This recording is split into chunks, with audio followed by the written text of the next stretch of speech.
Dans la tradition soufie, comme chez les hindouistes ou les bouddhistes, l'enseignant spirituel fait partie d'une chaîne qui le relie à l'originel et suit un sentier balisé.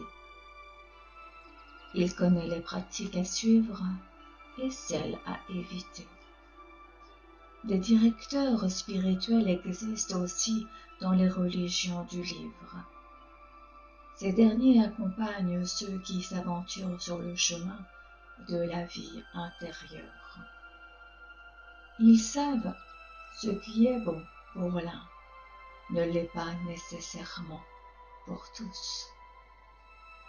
Ces connaissances ne sont pas de l'ordre du savoir, mais d'une expérience psychospirituelle. Pour autant, si le maître agit, il n'en demeure pas moins que le maître véritable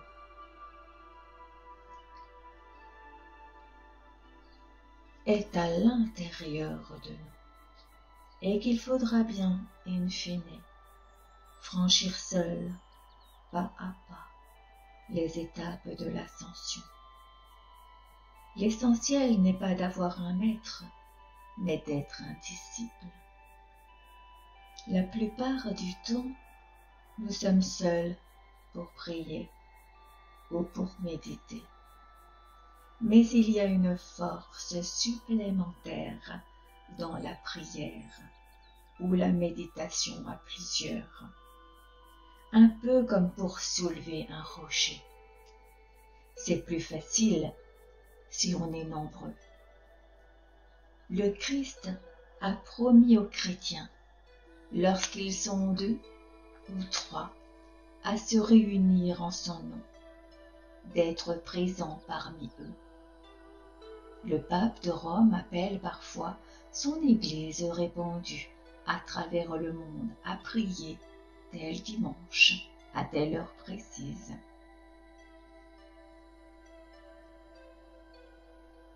Quelques instants plus tard, la moitié de l'Église est à genoux, les autres debout, rassemblés comme un seul homme. Et partout dans le monde, dans tous les fuseaux horaires et toutes les langues, des assemblées entières tournaient leur cœur vers la paix dans les Balkans. Je nous sentais des milliers, des centaines de milliers.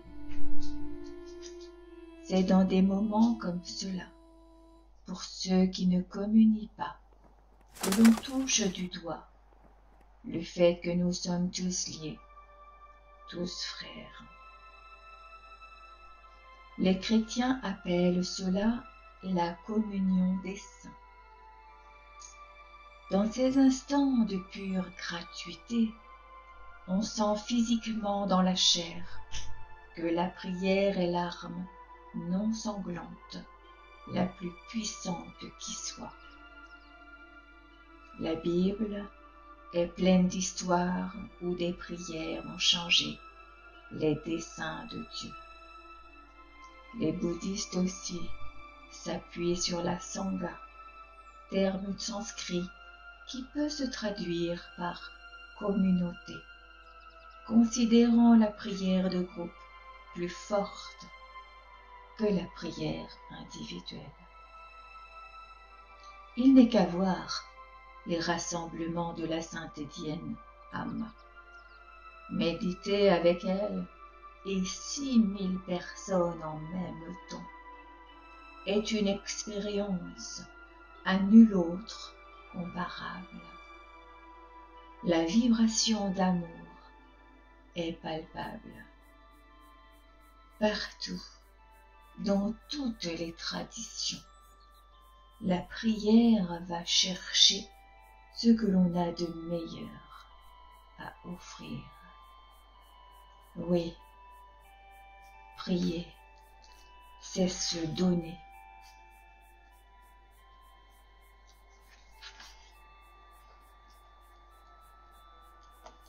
On ne prie pas seulement avec des mots, on prie avec tout son être.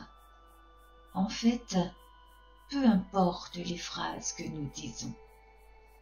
Ô Dieu, toi, vous, toi là-haut, ce qui compte, c'est l'attitude de notre cœur, a dit Thich Nhat Hanh.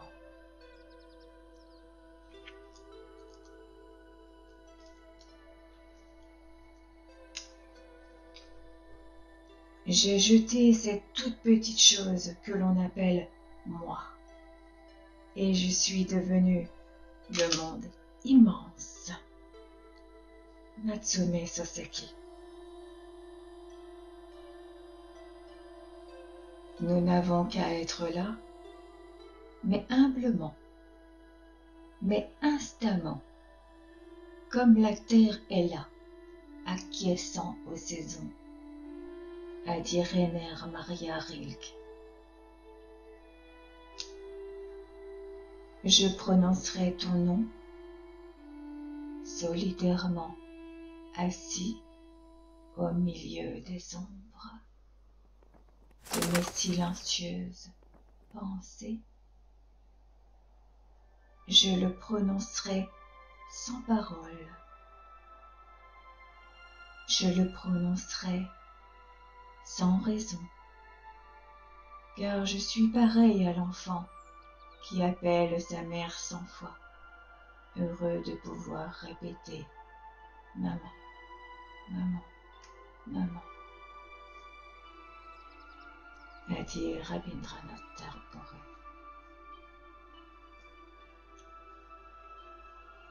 Tout ce que nous avons sur et dans le cœur doit passer au tamis de la prière pour nous en débarrasser ou mieux l'offrir et qu'il nous revienne transformés. Jean-Marc Bassière.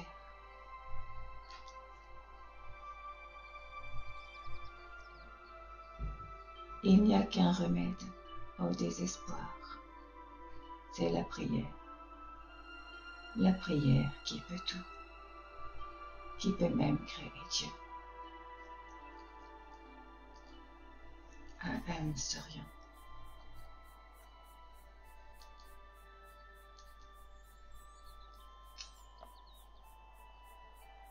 La prière de l'humble perce les nus.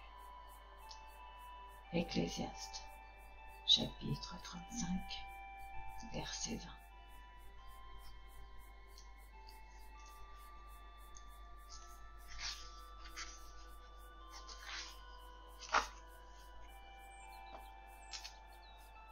On dit qu'il n'y a rien de nouveau sous le ciel.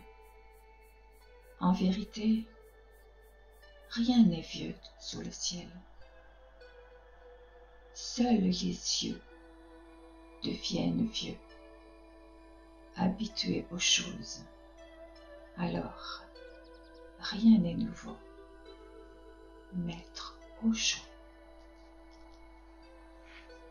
On regarde trop souvent les choses avec de vieux yeux. De fait, on n'entre vraiment dans l'existence qu'avec un regard neuf, émerveillé, un regard inscrit dans le présent, dans l'instant.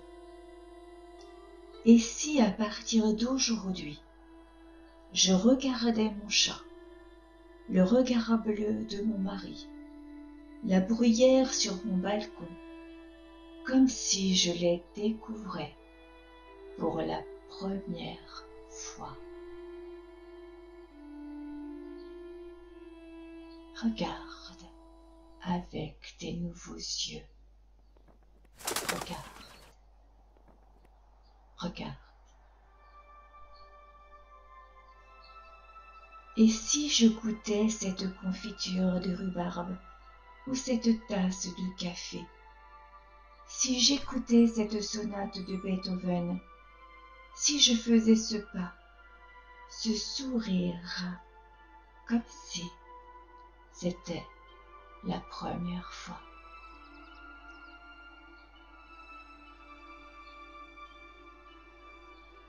Écoute.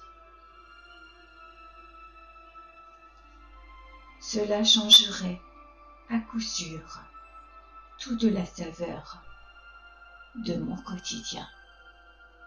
Ici et maintenant.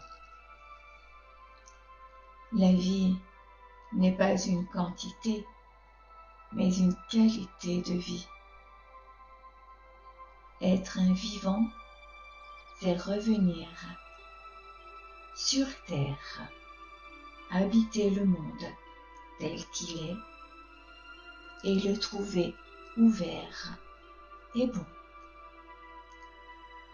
C'est revenir au premier matin du monde et se mettre en état de création.